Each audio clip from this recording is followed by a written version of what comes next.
हमारी कहानी शुरू होती है जहाँ पर मुनसू की मॉम उसे बोल रही होती है कि आज हम युनसू के साथ शूट पर जाएंगे, बट मुनसू बोलती है कि आज उसे अपनी एक फ्रेंड से मिलने जाना है।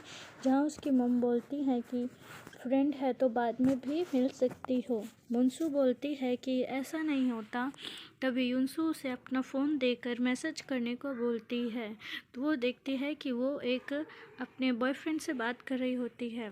तो युनसू अपनी मॉम को जब ये बताती है तो मुनसू उसे मना कर देती है। तभी दिखाया जाता है हमें कि मुनसू और उसकी मॉम युनसू के साथ उसके सूट पर आए होते हैं, जहाँ पे युनसू मुनसू को बोलती है कि दीदी आज का मौसम कितना अच्छा है। तभी मुनसू को दिखाया जाता है कि वो आसमान की तरफ जब देखती है तो उसे बहुत ज़्यादा धूप लगती है और उसे अजीब सा लगता है। तभी जो मेकअप आर्टिस्ट होते हैं वो युनसू की स्किन की तारीफ़ कर रहे होते हैं कि तुम्हारी स्किन कितनी सॉफ्ट है, तुम क्या लगाती हो। तभी मुनसू जब ऐसे बैठी होती है तो युनसू उसके पास अपना फ़ोन लेकर आती है और बोलती है कि अपने फ्रेंड को मैसेज करो और जाके मिल लो। तभी वो उसको मैसेज करके बोलती है और आने को बोलती है। तब वो मेकअप आर्टिस्ट से एक लिपस्टिक चुरा के उससे मिलने जाती है। तो युनसू बोलती है मुझे भी चलना है और बस मुझे उसका एक बार चेहरा देखना है। तो मुनसू उसे डांट के भगा देती है कि मेरे पीछे मत आना, और वो ऊपर चली जाती है। वहाँ पर लिपस्टिक जब लगाती है वो तो नोटिस करती है कि मॉल की सारी चीज़ें हिल रही होती हैं। तभी वो डर जाती है और उसकी लिपस्टिक नीचे गिर जाती है। तभी दिखाया जाता है कि मॉल की सारी चीज़ें गिर रही होती हैं और युनसू मुनसू को बुलाकर बोलती है कि दीदी अपने पीछे देखो और नीचे आओ। सारी चीज़ें वहाँ से हिल रही होती हैं, बट मुनसू को उसकी बात समझ नहीं आ रही होती है और वो सब कुछ देखती ही रह जाती है, बट उसे कुछ समझ नहीं आता। तभी वो जहाँ पर खड़ी होती है वहाँ से क्रैक आने लगता है और दिखाया जाता है हमें बिल्डिंग दूर से कि बिल्डिंग गिर रही होती है। तभी दिखाया जाता है कि युनसू के ऊपर भी बिल्डिंग गिर चुकी है। तभी मुनसू की नींद खुलती है और प्रेजेंट का सीन आता है, जहाँ पे मुनसू बोलती है कि ये बस सपना था। और तभी वो घर के सारे काम करने के बाद दूध लेने जाती है। तभी दिखाया जाता है कि जहाँ पर एक मैनेजर बोल रहा होता है कि तुम सबको अच्छे से काम करना है। तभी ये मेन कैरेक्टर है जो कि मैनेजर से बोलता है कि हम तो अपना काम अच्छे से ही करते हैं। युनसू अपना प्रोजेक्ट बना रही होती है। तभी उसके पास उसकी आंटी आती हैं और बोलती हैं कि जाके मॉम को जगा दो, उनके कस्टमर आई हुई है। तभी मुनसू जाके अपनी मॉम को जगाती है और वो देखती है कि उनके बेड के पीछे शराब की बोतल रखी हुई है। तभी हमें दिखाया जाता है कि मेन कैरेक्टर हमारा अपने फ्रेंड के साथ कुछ बातें कर रहा होता है, जहाँ पर वो उसको बोलता है कि तुम अपने कॉलर की बटन पूरी क्यों बंद करते हो, थोड़ा खोल के रखा करो। तभी वो लोग कहीं जा रहे होते हैं तो उसका फ्रेंड बोलता है कि तुम्हें भी चलना, तो बोलता है नहीं मैं घर जाता हूँ। तभी मुनसू को दिखाया जाता है कि वो अपने बॉस के पास आई होती है और बोल रही होती है कि अगर हम ये प्रोजेक्ट करेंगे तो ये बिल्डिंग गिर जाएगी, क्योंकि हमारे यहाँ हर साल 30 सेंटीमीटर की बर्फ़ पड़ती है। तभी दिखाया जाता है कि मुनसू की फ्रेंड एक नॉवल लिख रही होती है और उसमें बोलती है कि ये सब मेरे मेन कैरेक्टर्स को ब्रेकअप करवाने के क्यों बोलते रहते हैं। तभी हमें दिखाया जाता है कि ये मेन कैरेक्टर किसी लेडी से मिलने आया होता है, जहाँ पे वो बोलती है कि इस लड़की को बहुत बुरी तरह मैनेजर ने मारा है, जिससे वो पैसे लेने का बोलती है उससे। तो बोलता है इसका 20% मेरा। तभी हमें मुनसू को दिखाया जाता है अपने मॉम को उठाती है। तभी उसकी मॉम बोलती हैं कि तुम्हें याद है ना कि कल क्या है।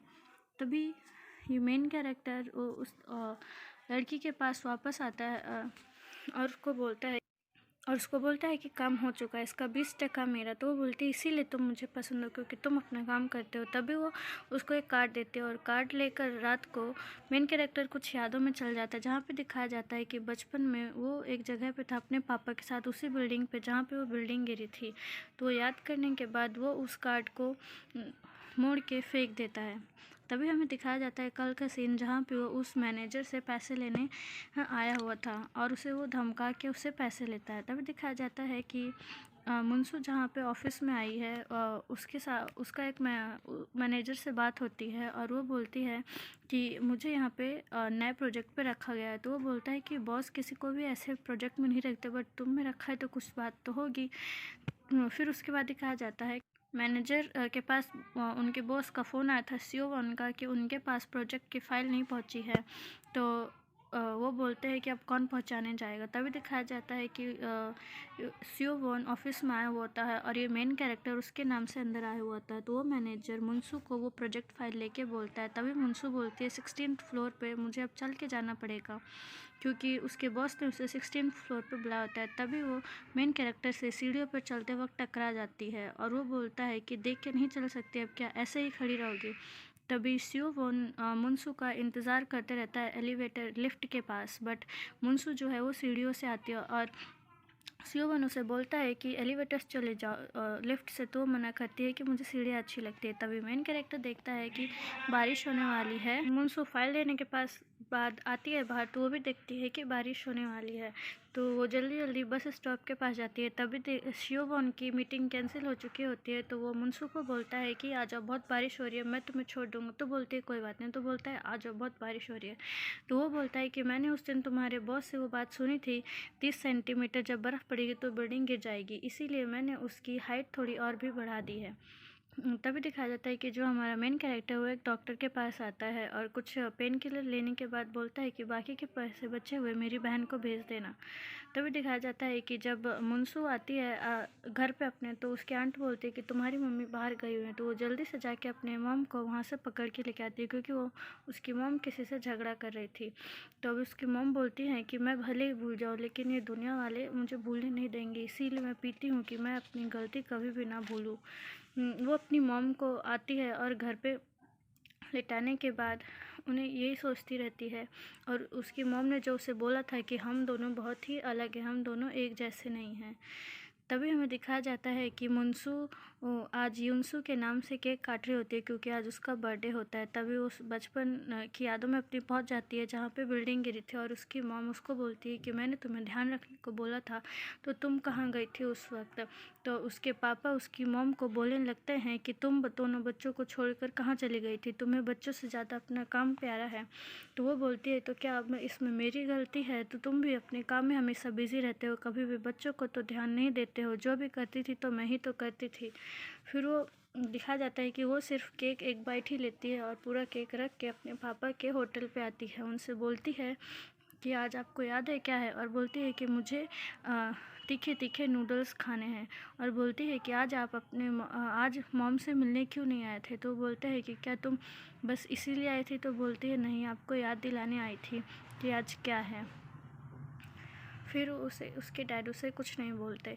तभी दिखाया जाता है कि जो हमारा मेन कैरेक्टर है वो सो रहा होता है, बट उसे सपने आ रहे होते हैं जब वो बिल्डिंग गिरी थी, जहाँ पर वो अपने पापा के साथ आया हुआ था और उसके पापा उसे आइसक्रीम खाने को बोल रहे होते हैं। वो याद कर रहा था कि उसके साथ क्या हुआ था। उसके पैर में एक रॉड चली गई होती है, जिसकी वजह से उसका ऑपरेशन हुआ था, और शायद इसने अपने डैड को भी खो दिया था उसी बिल्डिंग में, और वो बहुत डर जाता है। इसी वजह से, इसी सपने की वजह से वो रात भर सो नहीं पाता।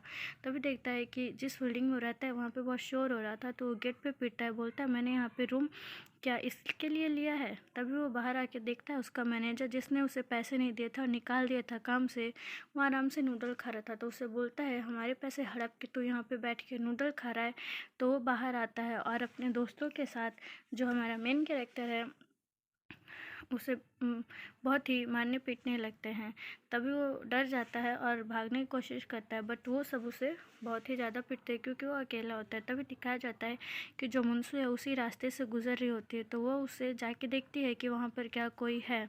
तो जब वहाँ पर जाकर देखती है, तो जो हमारा मेन कैरेक्टर होता है वो बहुत ही बुरी हालत में वहाँ पर पड़ा होता है, और वो उसे बचाने का सोचती है, क्योंकि वो बहुत रात हो चुकी थी और वो बहुत ही घाव थे उसके ऊपर और बहुत ही ज़्यादा खून बह रहा था। तो वो उसे अपने घर पे लाने का सोचती है, और जब वो अपने घर पे उसे उठा कर लाती है, तो उसके पापा बोलते हैं कि इसे यहाँ पर क्यों लाई। तो बोलती है कि रात में सारे हॉस्पिटल बंद हो चुके होते हैं और किसी को ऐसे ही छोड़ना अच्छा नहीं होता। तो वो उसे बॉक्स देकर इसकी जो ब्लड हुआ है उसे घाव साफ़ करने को बोलते हैं। तो वो उसका फ़ोन देखती है कि बहुत बार मिस्ड कॉल आया हुआ है किसी का इसके फ़ोन में, और फिर वो उसके घाव साफ़ करने लगती है। फिर हमें सुबह का सीन दिखाया जाता है उसके डैड की दुकान का, कि जहाँ पे उसे होश आ चुका है और वो आके देखता है कि मैं कहाँ पर हूँ। तभी उसके डैड आते हैं और बोलते हैं कि रात से तुम्हारा फ़ोन बहुत बार बज रहा था और अब तुम्हारे घाव भी सूख गए हैं, तो तुम डॉक्टर को जाके एक बार दिखा देना और अपना फ़ोन भी चेक कर लेना। तुम यहाँ पे शाम को बहुत घाव था तो साफ़ किया था। तो वो जब बाहर आता है तो उसे बहुत दर्द हो रहा होता है। उसकी बहन को देखता है, वो अपनी बहन को देखता है जो उसको उसने पैसे भेजे थे वो देने आई थी, और बोलती है कि तुम हमारे साथ घर पर क्यों नहीं चलते। तो वो बोलती है नहीं, बस तुम अच्छे से रहना और इसे रख लो, और उसके पर्स में वो पैसे डाल के चला आता है। और जब अपने घर पे आता है तो उसका दोस्त बोलता है कोई लड़की रोते रोते आई थी, तुम लड़कियों को रुलाते क्यों रहते हो। तो वो बोलता है कि वो मेरी बहन थी और मैं ऐसा नहीं करना चाहता था। तभी वो याद करता है कि वो लड़की कौन थी, तो उसे याद आता है ये वही लड़की है जो मुझे सीढ़ियों पर टकराई थी। तो फिर दिखाया जाता है कि मुंसू अपने ऑफिस में सारा काम ठीक कर रही थी। जो भी उसके कमरे में, जो ऑफिस में जो भी बॉक्स इधर से उधर थे, वो सब उनको बना के रखती है। तभी वो मैनेजर आके देखता है कि मुंसू अपना सारा काम कर चुके हैं, तो कॉफ़ी पे बोलता है चलो कॉफ़ी पीते हैं। तभी उसकी एक कलीग होती है जो वो भी कॉफ़ी पी रही है और बोलती है कि ये एक्सप्रेशर बहुत महंगा है। तो मुंसू बोलती है हाँ ये बहुत महंगा लग रहा है। तभी हमें दिखाया जाता है जो मुंसू के बॉस सियोवन होते हैं वो आज अपने मॉम के पास आए हुए होते हैं किसी काम से। तभी उसकी मॉम बोलती है कि आज तुम्हारे पापा नहीं मिल सकते, वो शायद बिज़ी हैं। तो वो बोलता है कोई बात नहीं, मैं खाना खा के चला जाऊंगा, आपके हाथ का खाना खाए हुए बहुत दिन हो गए। तो ये इसकी सगी मॉम होती है, बट इसका सगा भाई नहीं होता है। इसकी मॉम ने किसी और से शादी करी होती है, उनका बेटा होता है। तो ये बोलता है, इसका जो सौतेला भाई होता है वो बोलता है कि वो बहन आने वाली है और वो तुम्हारा आके बिज़नेस संभालेगी। तो इसकी मॉम भी इसको लंच डिनर दे के बोलते हैं गरम करके खा लेना। तो ये बोलता है कि जाइए, नहीं तो वो लोग आपको फिर से डांटेंगे। और फिर अपनी मॉम को जाते हुए देखते हुए ये भी कुछ सोचने लगता है। और ये सीन हमारे यहाँ पे ख़त्म होता है। तब दिखाया जाता है कि मुंसू को जो उस लड़की ने कार्ड दिया था उस साइट पे आया हुआ है और कार्ड दिखाते हुए बोलता है और रिज्यूम भी। जब भी मैनेजर इस मेन कैरेक्टर को सारी काम के बारे में समझा तो उसका ध्यान बस इसी चीज़ पे होता है। तो उसका मैनेजर चिल्ला के बोलता है कि तुम्हारा ध्यान कहाँ है, तुम सुन भी रहे हो मैं क्या बोल रहा हूँ। तभी आज की मीटिंग जो हुई होती है उसमें मुंसू की जो कलीग होती है वो बोलती है कि आज बॉस बहुत ही अपसेट लग रहे थे। तो जो उसका मैनेजर है वो बोलता है कि शायद इसलिए कि कोई कोई नया बॉस आने वाला है, उनकी बहन। तभी वो बोलते हैं कि तुम्हें पता नहीं है कि जो बिल्डिंग गिरी थी उसी पे एक नया प्रोजेक्ट बनाया जा रहा है। तो वो जल्दी से जाके चेक करते हैं और बोलते हैं उस दिन 48 लोग बस नहीं मरे थे, 48 फैमिलियाँ मरी थी। तभी वो सियोवन पीछे से आकर उसे देखने लगता है और हमें दिखाया जाता है कि जो मेन कैरेक्टर उस समाधि को देखता है और बस उसी को देखता है। जब मुंसू वो नया प्रोजेक्ट ने बनाया होता है उस जगह के लिए, तो वो उसे चेक करने लगते हैं कि क्या ये मजबूत है भी कि नहीं। तब मेन कैरेक्टर को दिखाया जाता है कि जो कि गुस्से में उस समाधि को तोड़ रहा होता है, क्योंकि इसी ने वो बिल्डिंग